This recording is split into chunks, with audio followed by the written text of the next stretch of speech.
Assalamualaikum warahmatullahi wabarakatuh.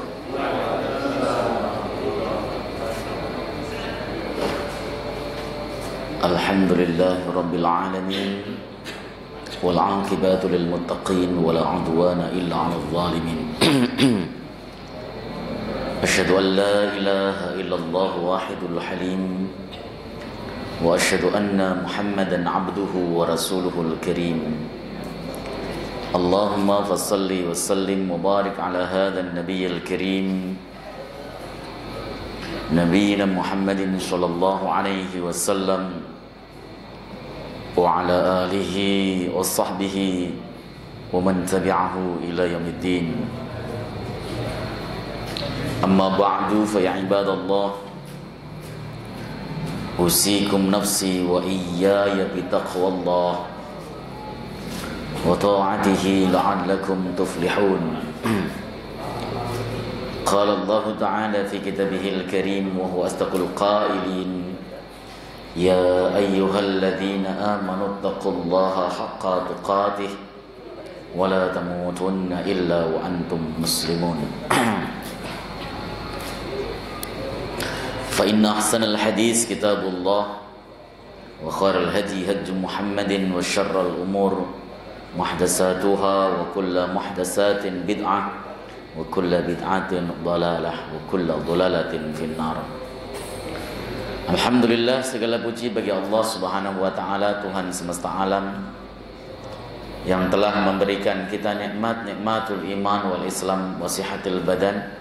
Kita bisa sholat maghrib berjamaah disambung dengan halaqah sejenak dalam rangka membahas agamanya Allah Subhanahu wa taala.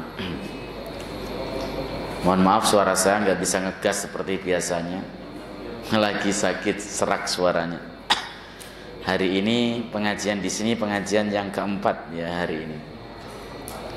Jadi ya memang sudah sakit dari kemarin, suaranya dihemat-hemat ya tetap aja boros ya, tapi masih terdengar kan, masih terdengar, dan insya Allah tidak mengurangi semangat kita dalam rangka mengkaji agamanya Allah Subhanahu wa taala. Salawat salam mudah-mudahan terus tercurah ke pangkuan Rasulullah Muhammad sallallahu alaihi wasallam beserta seluruh keluarga beliau, sahabat, kerabat dan pengikutnya, serta kita semuanya umat beliau, umat dakwah ijabah yang senantiasa istiqamah konsisten dalam menjalankan dan mengerjakan sunnah-sunnahnya hingga akhir masa nanti. Jamaah sekalian yang dimuliakan oleh Allah Subhanahu wa taala, kita kembali akan membahas kitab Taisirul Alam Sarah Umdatil Ahkam karangan Syekh Abdullah bin Abdurrahman bin Shalih Al-Bassam. Hadis nomor 125. Kita ulangi 125 lagi, kemarin kita hanya baca sejenak. Bismillahirrahmanirrahim. Saya biasanya sakit itu kalau ngaji ntar juga lupa sakit, tetap teriak-teriakan, nggak bisa kalau suruh kalem tuh. Nah ya makanya kalau sakit tenggorokan tuh lama sembuhnya itu ya karena suka lupa diri.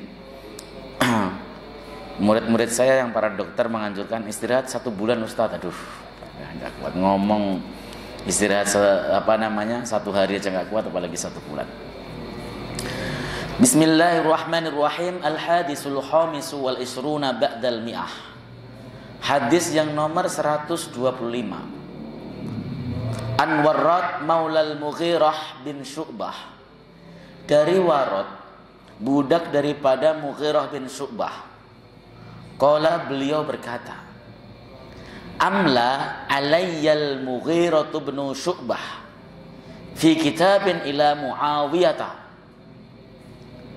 Mughirah bin Syu'bah itu mendiktekan kepadaku, amla itu imla, mendiktekan kepadaku untuk menulis surat kepada Muawiyah bin Abi Sufyan di Damaskus. Anna Nabiyya sallallahu alaihi wasallam kana yaqul fi duburi kulli salatin maktubatin. Sesungguhnya Nabi sallallahu alaihi wasallam beliau membaca di dalam akhir sholat 5 waktu, Sebenarnya kalau hadis ini dimulai dari redaksi An-Nabiyya itu nggak enak.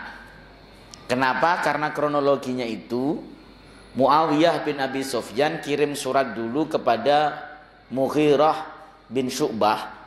Dia bertanya, ya, apakah Rasulullah Shallallahu Alaihi Wasallam itu pernah menyampaikan ya sesuatu, ya, hadis yang kau dengar darinya sementara aku tidak mendengar. Itu kebiasaan para sahabat itu. Kalau kemudian dia merasa tidak bersama-sama dengan Rasulullah lama, pasti ada hadis yang disampaikannya, maka beliau akan mencari tahu kepada sahabat yang lain. Beda dengan kita libur nggak ngaji sehari, boro-boro nyari tahu. Nggak libur nggak ngaji 1 bulan aja nggak nyari tahu kok. Ya, itu beda. Karena memang orang akhir zaman itu semangat rihlah ilmiahnya itu rendah, semangat ngajinya itu rendah orang akhir zaman itu. Kalau dulu setiap ulama menyampaikan khutbah Jumat misalnya, maka selesai khutbah Jumat, orang-orang itu berbondong-bondong ngerubutin para ulama untuk bertanya sesuatu terkait agama. Dia tanya, dia minta fatwa dan sebagainya. Dulu, zaman sekarang boro-boro, turun dari mimbar yang nemenin juga nggak ada, makanya kemudian pulang cepat, gitu kan. Ada 2 hal yang mungkin terjadi. Yang pertama, karena khotibnya bukan ulama. Itu yang pertama. Sehingga nanya apa juga paling saya kasih pertanyaan juga nggak ngerti dia kan. Ya karena bukan ulama. Karena banyak sekali khotib-khotib di atas mimbar yang dia hanya lulusan daurah du'at. Ya, penataran dai 1 minggu di puncak, pulang sudah khutbah Jumat. Itu banyak. Atau yang kedua, dan ini yang paling mungkin, kita itu sudah tidak begitu cinta lagi terhadap ilmunya Allah Subhanahu wa taala. Kita itu sudah tidak rogob pengen bisa terhadap ilmunya Allah Subhanahu wa taala. Maka yang terjadi ya sepi. Nggak ada yang kemudian minta fatwa. Dulu itu seperti itu ulama. Orang-orang tua kita dulu itu kalau ngaji jauh-jauh Pak, pakai sepeda ontel, jalan kaki, dan itu dijalanin. Sekarang timbang kepleset ke masjid saja males. Ya, makanya saya bilang orang akhir zaman itu memang memiliki semangat mencari ilmu agama itu rendah, karena mereka berpikir ilmu agama kan urusannya akhirat kan nanti, sekarang belum jelas. Yang penting sekarang cuan. Gitu kan. Bagaimana nyari cuan gitu. Apa-apa dikit-dikit cuan gitu. Ngomongnya pakai bahasa cuan lah gitu. Nyebelin banget itu. Nah, Muawiyah bin Abi Sufyan mengirimkan surat kepada Mughirah bin Syu'bah, tanya hadis. Pengen denger ada nggak hadis Nabi. Maka Mughirah bin Syu'bah mengimla, mendiktekan budaknya. Bunyinya, An-Nabiyya sallallahu alaihi wasallam kana yaqulu fi duburi kulli salatin maktubatin la ilaha illallah wahdahu la syarikalah lahul mulku wa lahul hamdu wa huwa ala kulli syai'in qadir. Allahumma la mani'a lima a'daita wa la mu'tiya lima mana'ta wa la yanfa'u dzal jaddi minkal jadd. Sesungguhnya Nabi sallallahu alaihi wasallam beliau itu berdoa atau berzikir setiap akhir beliau melaksanakan sholat 5 waktu dengan ucapan atau bacaan la ilaha illallah wahdahu la syarikalah lahul mulku wa lahul hamdu wa huwa ala kulli syai'in qadir.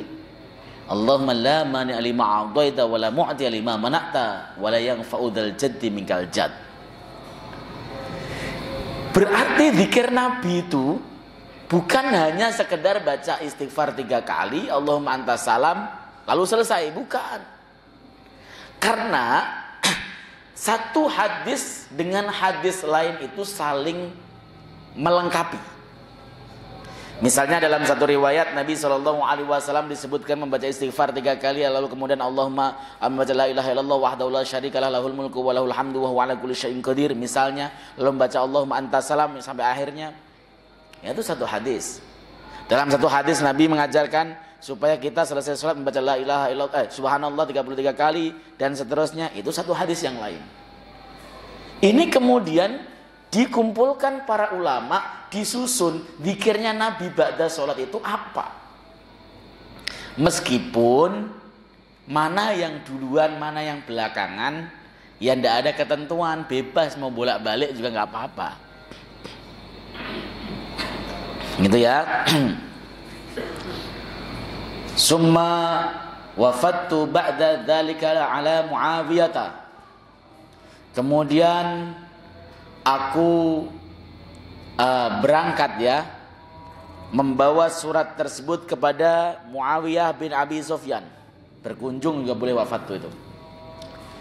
Fasami'tuhu ya'murun nasa bidzalik, dan aku mendengarkan Muawiyah memerintahkan rakyatnya untuk membaca itu setelah selesai melaksanakan salat maktubah.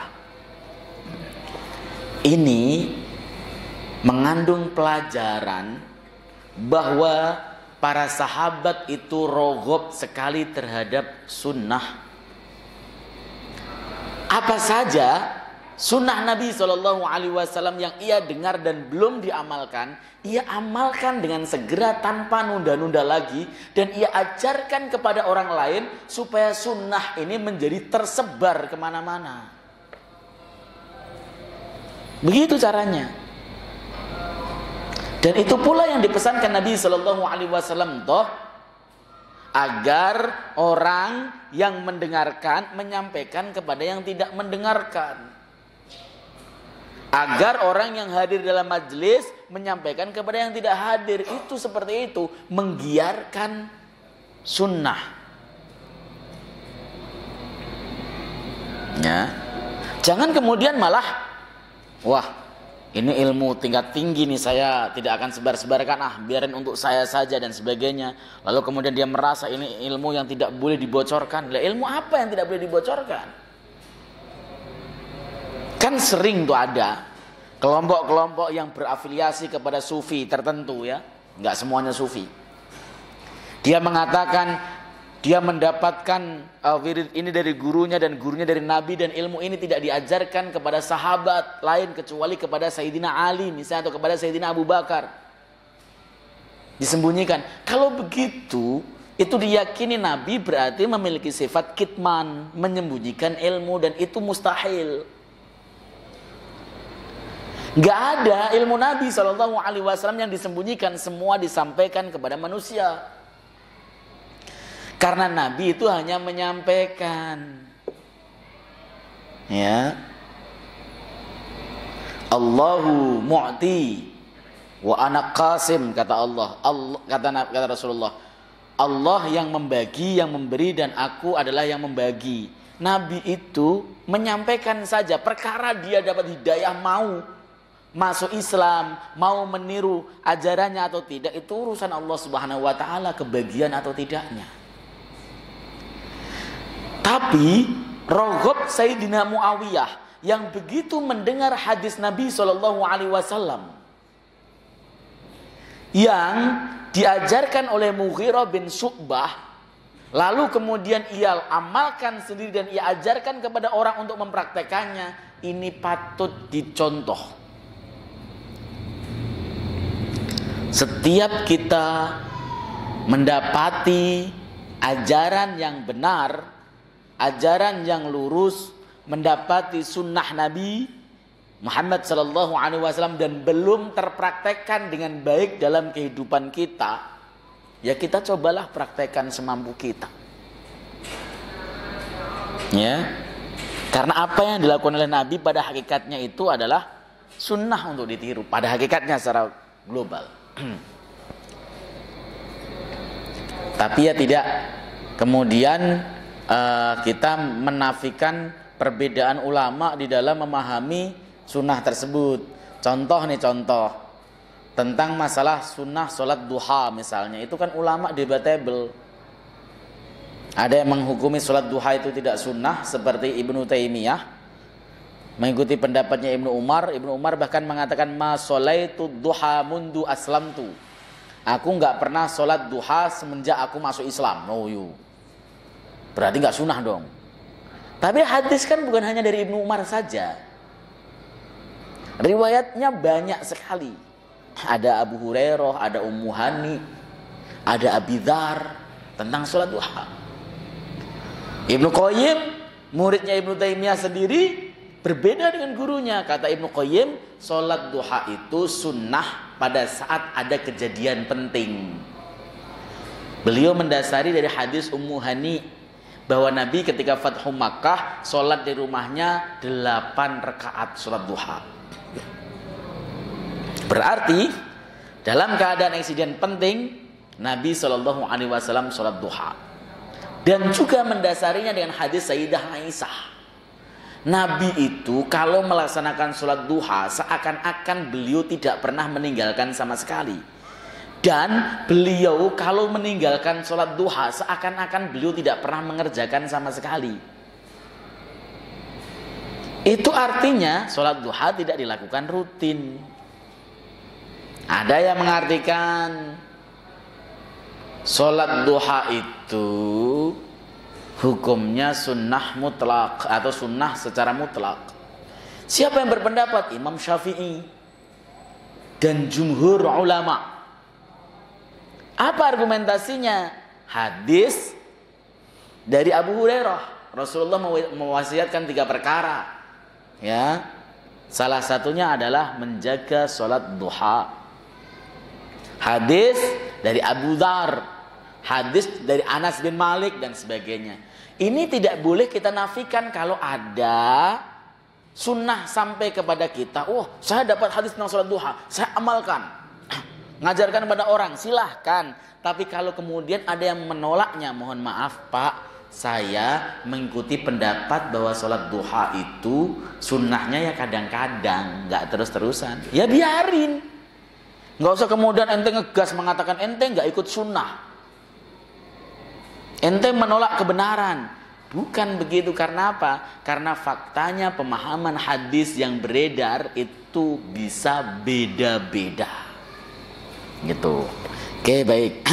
Jadi kita ini tentang bagaimana raghabnya Sayyidina Muawiyah, sekaligus mengisahkan bagaimana raghabnya sahabat radhiyallahu taala anhum ajmain terhadap kebenaran. Mereka cinta sekali terhadap kebenaran. Mereka tidak memandang siapa yang menyampaikan, yang penting itu valid dari Nabi SAW. Mereka terima, mereka amalkan, dan mereka sebarkan kepada siapa saja. Wa fi lafdin, dalam redaksi lain, kana yanha an kila wa qal. Karena itu khitabnya kepada Nabi SAW, ya. Ya, bukan pada Sayyidah Muawiyah. Dan Nabi SAW juga itu melarang kil waqal. Kil waqal itu mengkisahkan cerita-cerita, hikayat-hikayat, berita-berita, katanya-katanya, itu namanya kil waqal. Kenapa kok kita dilarang menyebarkan kil waqal? Karena informasi kevalidannya belum tentu. Valid nggak informasi itu? Dan itu ya hari ini banyak. Orang kil wakal itu, orang menyebarkan berita hoax, menyebarkan hal-hal yang tidak valid, menyebarkan hadis-hadis yang palsu dan sebagainya. Banyak sekali. Bahkan sampai ada yang nulis gini nih, siapapun yang memberitahu bahwa hari ini tanggal 1 Rajab misalnya, maka diampuni dosanya ini. Itu kan kalau kita kemudian sebarkan, kita belum meneliti kevalidannya, itu yang disebut dengan kil wakal. Jangan pernah kita qil wakal, katanya, apalagi kalau itu gosip. Jangan, nggak usah kita terlibat di dalamnya, nggak usah terjebak di dalamnya. Meskipun gosip itu kadang-kadang memang bikin penasaran. Wa idha'atil mal, Dan Nabi juga melarang menyia-nyiakan harta. Idha'atul mal itu membelanjakan harta dengan cara yang tidak tepat. Contohnya membeli rokok. Itu idha'atul mal. Rokok satu bungkus berapa harganya, Pak? Hah? 25-30. Kalau ada orang di depan antum tiba-tiba ngelinting duit 20.000 lalu dibakar sambil disedot begitu, apa yang kemudian antum bayangkan terhadap orang tersebut? Gila ya, duit dibakar, kan pasti gitu kan? Gila, duit kok dibakar, seperti itu. Karena apa? Itu atul mal, nggak ada manfaatnya. Ada yang kemudian berceloteh begitu, kalau rokok haram sebab berbahaya, maka daging kambing juga haram. Karena kalau dimakan bisa darah tinggi dan sebagainya. Pak, rokok itu bahayanya tahqiq, nyata, bukan dhanni. Siapa yang mengatakannya? Ahlinya para dokter. Ente kalau mau tanya tentang rokok, hukum rokok, nanyanya sama dokter, jangan sama kiai. Ya kenapa? Karena kalau kiai itu kan nggak tahu tentang mudaratnya rokok. Dokter yang tahu tentang mudaratnya rokok. Lah mbah saya aja Pak ngerokok umurnya panjang sampai 75. Saya jawabin kalau nggak ngerokok umurnya 100 tahun. Ya, suka gitu kan? Banding-bandingi. Si A nggak ngerokok umurnya 55 tahun. Si B nggak ngerokok umurnya 75 tahun. Si A ini kalau ngerokok umurnya 35 tahun. Ya gitu kan nih. Karena bahayanya tahqiq. Muftir, ngendorin saraf. Bukan muskir. Muftir. Lihat daging kambing itu bahayanya itu tidak tahqiq, dhanni. Bukan hanya daging kambing, makan nasi kelebihan juga bahaya. Ya. Kalau makan sate cuman 2 tusuk, 3 tusuk badan anget, Pak. Lah kalau sate kok 20 tusuk makan sendiri, ya wajar kalau jadi penyakit, wong pelit. Ya, mestinya bungkus bawa ke rumah, makan sama keluarganya, itu enggak jadi penyakit. Iya. 20 tusuk dimakan sendiri, ya udah jadi penyakit. Nah, ini yang harus kemudian kita paham. Beda. Jangan disama-samakan. Makan durian juga haram bagi yang darah tinggi dan sebagainya. Ya. Jadi durian itu buah dan manfaat bagi sebagian. Kemudian kalau yang nggak boleh itu kalau berlebihan. Saya udah bertanya-tanya kok. Orang darah tinggi boleh makan durian? Nggak boleh. Yang penting porsinya itu jangan berlebihan. Cukup lah. Jangan kalau makan montong ya jangan satu gede dimakan sendiri berakot. Nggak. Sedikit saja kalau memang mau. Ya. Itu. Jadi rokok itu idha'atul mal. Menyia-nyiakan harta. Yang ngomong begitu juga bukan ulama kaleng-kaleng. Syekh Ibrahim Al-Bajuri misalnya dalam Hasyiah Al-Bajuri Salah Fathul Qorib juz 2. Itu mengatakan orang yang rokok itu termasuk orang safih mal, orang yang nggak bisa ngatur duit. Gitu, makanya jangan sampai idha'atul mal. Bukan hanya itu saja, Bapak membeli sesuatu produk yang Bapak tidak butuh itu juga idha'atul mal. Atau membelanjakan uang, menggunakan uang kepada arah yang tidak benar. Itu atul mal. Beli kambing, dipotong, dikubur untuk apa ya? Waktu banjir-banjir begitu, ya.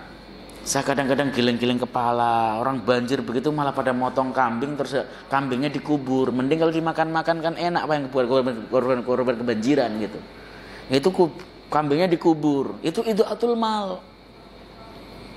Termasuk bapak misalnya punya duit 1.000 kok dibuang, itu idha'atul mal. Jangan.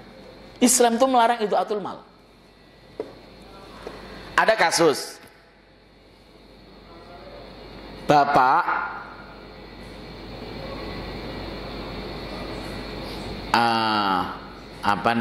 tobat dari riba. Kasus ini seandainya bapak rentenir, nauzubillah ya. Kemudian suatu hari karena mendengarkan ceramah seorang ustadz tobat dari riba. Duitnya ada yang campur riba tadi berarti 100.000 duit riba misalnya. Apa yang harus dilakukan? Apakah duitnya dibuang? Nggak boleh. Kenapa? Karena itu idaatul mal. Walaupun duit riba Ustaz, walaupun duit riba nggak boleh dibuang. Itu termasuk menyia-nyiakan uang, kata Imam Nawawi. Caranya bagaimana? Gunakan untuk kepentingan umum. Bangun jalan, ya, bangun toilet umum, jangan toilet masjid, ya, atau tempat-tempat yang sifatnya umum, boleh yang semacam itu. Tapi tidak boleh untuk ibadah. Ya, bapak tiba-tiba pas pengen bangun atap masjid yang bocor dapat sumbangan dari Raja Togel misalnya 100 juta, wah seneng ya. Nggak boleh yang kayak gitu, haram. Ya. Jadi idaatul mal dilarang dari Rasulullah sallallahu alaihi wasallam. Wa kasratis sual, dan banyak bertanya. Bertanya itu hukumnya beda-beda. Ada yang wajib. Orang belum tahu tentang hukum sesuatu dan hukumnya itu wajib, seperti belum tahu tentang rukun syarat sholat, harus bertanya. Wajib, kalau nggak bertanya dosa. Orang belum tahu tentang tata cara wudhu, dia wajib bertanya, kalau nggak dosa. Ya. Atau ada bertanya yang hukumnya sunnah. Bapak sudah tahu tentang tata cara wudhu yang benar, tapi orang yang di samping bapak itu nggak, wudhunya pernah bapak lihat salah tapi nggak mau nanya. Maka bapak bertanya tentang wudhu yang benar, tujuannya supaya orang yang di samping bapak itu jadi ngerti wudhu yang benar itu sunnah. Tapi ada juga bertanya yang haram, bertanya yang nyakiti, mendikte, kemudian ngetes. Yes, saya pengen tes ustadznya sih ini kita ini bisa nggak kira-kira kalau saya tes pertanyaan misalnya. Dikasih pertanyaan yang dia sebenarnya tahu jawabannya, cuman ngetes. Begitu dijawab oleh ustadznya ternyata beda dari jawaban yang ia mulailah dia nikung kanan, nikung kiri, kemudian berbelit-belit ngajakin debat dan sebagainya. Nggak perlu. Itu haram. Bapak hadir di pengajian siapapun, itu kan sebenarnya bukan orang kosong, bukan artinya bapak tidak memiliki pandangan atau pengetahuan lain, punya. Tapi orang yang baik itu adalah dia ketika di pengajian itu meletakkan pandangannya tadi, ditaruh dulu, ia kosongkan pikirannya untuk menerima apa saja yang diucapkan, setelah itu sulih, saring, mana yang cocok dan akrab ilal haq menurut versi kita. Itu ngaji itu begitu aslinya. Jadi tanya ngetes itu haram. Tanya ngetes. Saya dulu pernah ceramah, sering saya dites itu. Ada orang, saya ceramah kan, ketemu dengan ustadznya, saya udah di-warning, ustadz, nanti akan ketemu dengan seorang ustadz juga di sana yang dia hobinya ngetesin para ustadz. Waduh, dites ya? Iya. Ya udah, nggak apa-apa lah. Kalau saya bisa jawab saya jawab, kalau enggak ya nggak apa-apa. Dan biasanya ngetesnya pakai bahasa Arab. Kan ini ustadz pak mau naik ke panggung, ini bisa bahasa Arab apa enggak? Tes pakai bahasa Arab. Saya datang duduk ngobrol, pakai bahasa Arab ngobrolnya. Wes ini beneran pengen ngetes pakai bahasa Arab. Ngobrol setengah jam, nyambung, selesai. Ya alhamdulillah ngaji sama saya sampai selesai. Begitu. Jadi ya, tapi model ngetes begitu tujuannya supaya kita malu di depan orang, itu haram. Tapi kalau ngetesnya tujuannya pengen supaya jamaah tidak mendapat informasi-informasi palsu, hoax, hadis-hadis palsu, sebab ustadznya nggak memiliki kompetensi apapun, itu boleh. Khotib itu perlu di fit and proper test. Yang nge-fit and proper test ya harus orang alim. Kalau orang bodoh mana bisa fit and proper test. Orang alim. Ini qualified, masuk. Ini qualified, stop, enggak boleh nih. Besok lagi enggak boleh khutbah. Caranya begitu. Ya. Nah, banyak tanya itu dilarang meskipun pertanyaannya boleh. Tapi kalau banyak tanya itu enggak boleh. Kenapa? Sifat orang Yahudi. Yang sudah jelas itu enggak usah ditanya lagi. Misalnya saya menjelaskan, bapak-bapak sekalian, ini kayaknya subuh saya bisa ngaji apa enggak, gak tahu nih. Udah rasanya luar biasa nih. Badan saya udah meriang Pak masalahnya. Bapak-bapak sekalian, sholat duha itu minimal 2 rakaat, maksimal 8 rakaat. Dikerjakannya pada saat matahari naik sepenggalah. Akhirnya sampai menjelang sholat duhur. Bapak tanya, Ustadz, boleh nggak saya kalau seandainya mengerjakan sholatnya duha 4 rakaat? Lah udah jelas, antara 2 sampai 8. Nggak usah nanya 4 boleh apa tidak. Itu kan nyebelin. Ya. Jadi banyak bertanya yang sia-sia. Itu tidak boleh. Bani Israil itu ketika diperintahkan oleh Allah menyembelih Baqarah, sapi. Seandainya dia menyembelih sapi apa saja itu boleh. Pakai nanya, kira-kira sapi yang model mana, yang model apa? Oh, sapi yang nggak pernah dipakai untuk membajak sawah, sapi yang berat sendiri akhirnya. Makin banyak bertanya itu makin memberatkan. Sudah, syariat kita paham, laksanakan. Nggak usah banyak tanya. Umat Islam itu Nabi melarang kasratus soal, banyak bertanya. Tanya 1, 2 boleh, kalau 3 termasuk banyak. Tapi biasanya pertanyaan 1 kali 3 pertanyaannya, gitu kan orang-orang itu. Ya selagi nggak bisa sih nggak apa-apa. Tapi kalau ngetes tidak boleh Pak, ngetes. Ada beberapa masjid yang kalau saya ngaji itu ngasih pertanyaan tes. Ya tes maksudnya saya ngaji di suatu tempat baru pertama kali misalnya, biasanya ada pertanyaan ngetes dari DKM-nya, gitu. Ya saya seperti ini ngajinya ya biasa saja, dipakai ya terserah, enggak juga enggak apa-apa. Karena ngaji itu adalah fardu kifayah ya, nggak usah kemudian kalau antum nggak dipakai lalu marah-marah dan sebagainya. Oke? Wa kana yanha an uquqil ummahat. Nabi itu melarang durhaka kepada para ibu. Karena mayoritas orang itu takutnya pada ayah, bukan pada ibu. Orang itu biasanya durhakanya kepada ibu, bukan kepada ayah. Itu serius.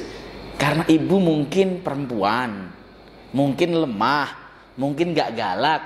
Ayahnya kalau kumisan apalagi dipelintir begitu, takut. Ya, makanya syariat mengatakan jangan durhaka kepada para ibu.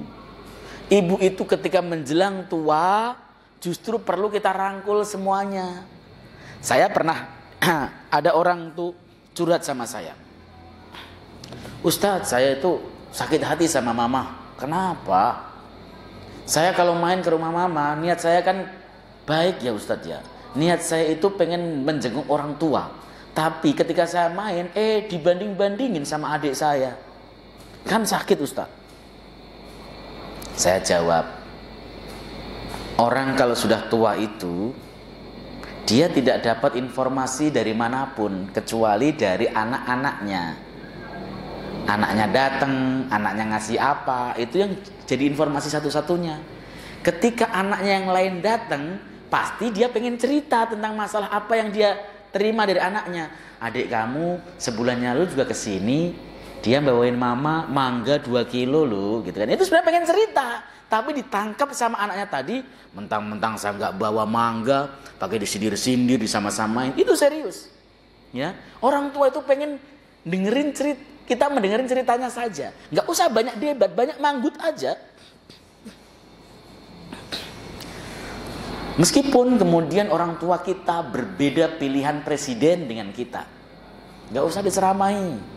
Ya, nah kayaknya nih ini bagus gini bagus, oh keren kayaknya dan sebagainya. Nggak usah kemudian ma atau mama tahu nggak sebenarnya dia seperti apa? Ya dia tuh nggak seperti tampilannya. Nggak usah nyakitin perasaannya, udah diemin saja, manggutin saja senang. Ketika mak kita kemudian mendengarkan, ada yang mendengarkan, dia bahagia, dia senang, panjang umurnya, kita juga yang senang. Gitu kan? Jadi jangan kemudian merasa bahwa orang tua kita banding-bandingi lalu sampai mengatakan saya tidak akan pernah berkunjung ke rumah mama. Durhaka itu namanya. Durhaka. Dan saya mendengarkan kasus begini bukan 1 2 Pak, banyak. Dan memang orang tua begitu. Anda kalau jadi orang tua juga sama. Waktu masih muda kan informasi kita banyak, kesono kemari kita melihat apa jadi informasi. Kalau sudah pensiun itu di rumah saja, apalagi perempuan. Apanya mau dilihat? Apalagi kalau kemudian di rumah nggak ada TV, handphone juga nggak bisa make, udah yang dilihat cuma anaknya doang. Dia pengen cerita, kita pengen dengerin, sudah terima saja. Bahkan seandainya pun orang tua kita betul-betul jelekin kita di depan wajah kita sendiri pun, kita tetap jangan pernah nyakitin perasaannya. Karena derita ibu kita mengandung dan melahirkan kita itu sungguh tidak pernah terbalas dengan pengabdian kita seumur hidup. Begitu ya.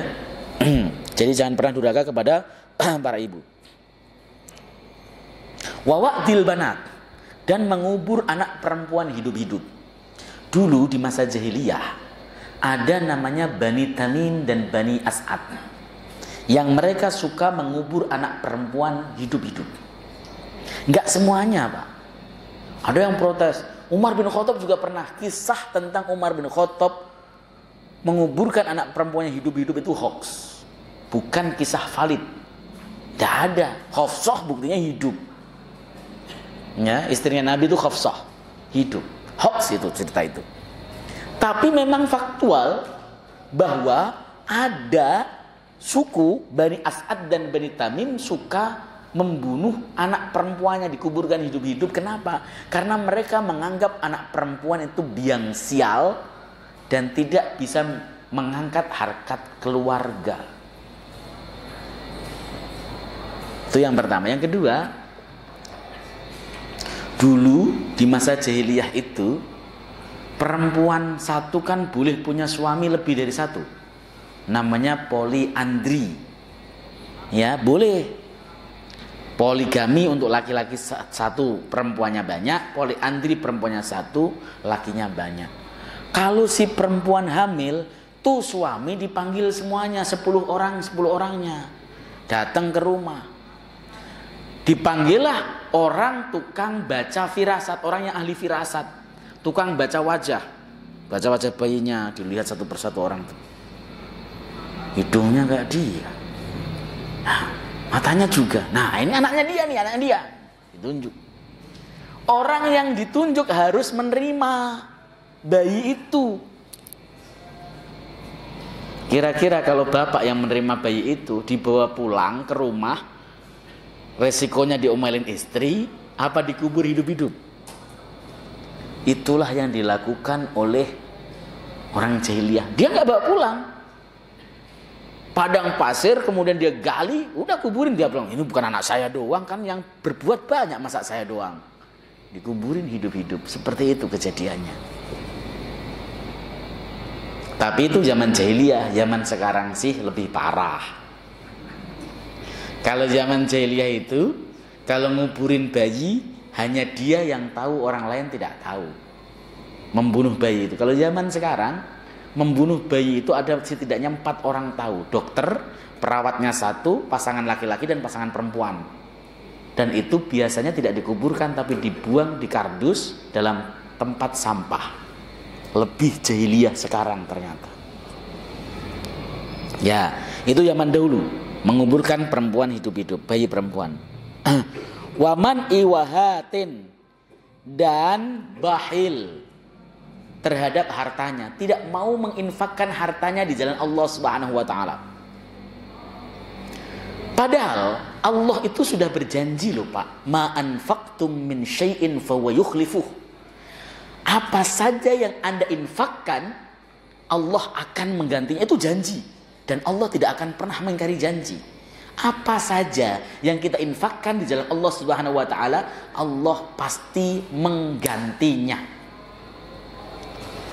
Hanya saja Pak, kita itu selalu berpikir sempit. Bahwa kata diganti itu ya diganti duit lagi. Kalau kita infak 100.000 ya 1 juta, begitu. Dia tidak ingat bahwa cara mengganti Allah itu bisa macam-macam. Contoh, Hari ini misalnya bapak sudah tertulis di Lauh Al-Mahfud harus tertabrak taksi sampai palanya retak misalnya. Harus operasi habis 100 juta. Gara-gara bapak infak 100 ribu, bapak ketabrak taksi cuman baret dikit kakinya. Hemat 100 juta. Lebih banyak dibanding dengan dikasih uang 1 juta. Itu seperti itu cara memahaminya. Maka kalau bapak keserempet motor cuman luka ringan, bapak bersyukur, ya Allah, untung saya tadi sebelum berangkat berdoa, untung saya tadi selesai sholat doa Allahumma antas salam, jadi selamat.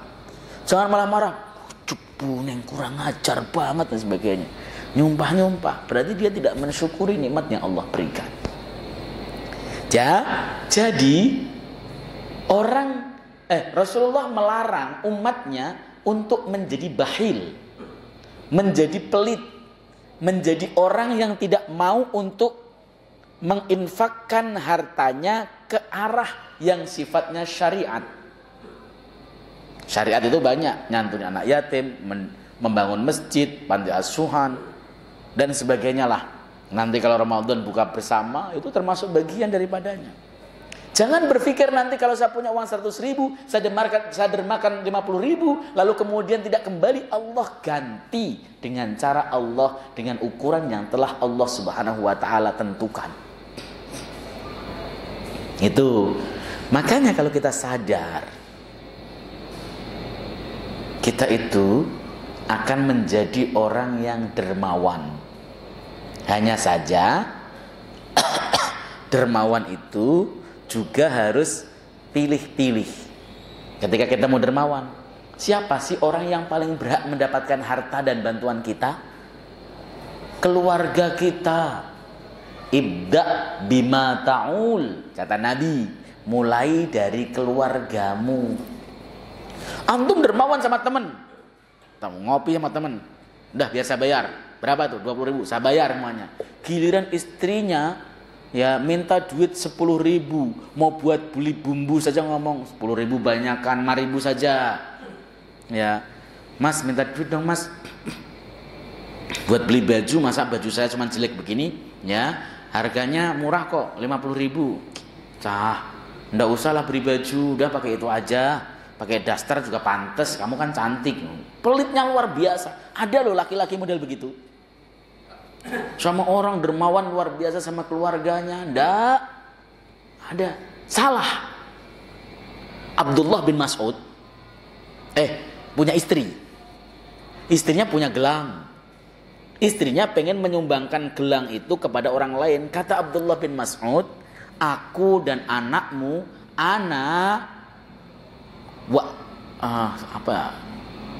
wa ibnaka. Saya lupa ingat redaksi hadisnya ya. Saya terjemahkan saja. Aku dan anakmu itu adalah orang yang paling berhak mendapat sedekahmu. Istrinya bingung. Masa iya sih? Tanya sama Nabi. Nabi mengatakan betul apa yang dikatakan oleh Ibnu Mas'ud. Bapak pengen sedekah. Dilihat istrinya, ya Allah, istriku makan tempe. Udah, pergi ke Padang, belikan warung makan supaya dia makan enak. Itu caranya betul. Jadi mulai dari keluarga. Sedekah itu mulai dari keluarga. Anaknya diperhatikan makannya, diperhatikan jajannya. Ya, itu sedekah, itu infak. Bahkan di dalam hadis ya, antum kalau nggak percaya baca saja misalnya Bulughul Maram lah bab zakat. Bahkan kita itu jajan dan makan enak, mencukupi kebutuhan diri kita, itu sedekah. Bapak nih misalnya kurang darah, makan sate, itu sedekah Pak. Jangan kurang darah tahu tempe terus, jangan. Ya, itu penting. Jadi ketika kita makan jangan kemudian, ya kalau untuk diri sendiri saya memang orangnya pelit Ustaz dan sebagainya. Salah. Pelit jangan, boros juga jangan. Sedang-sedang saja. Pengen makan, makan. Ya, yang penting manfaat. Yang penting ukur diri. Pengen makan durian, beli. Ukur, tapi jangan makan kemudian satu buah dimakan sendiri, itu berlebihan. Ya, boleh silakan, itu jadi sedekah. Jadi jangan pernah pelit terhadap uang yang kita miliki, harta yang kita miliki untuk didermakan ke arah-arah yang syariat ridhoi. Saya rasa begitu. Ada muskil yang ditanyakan.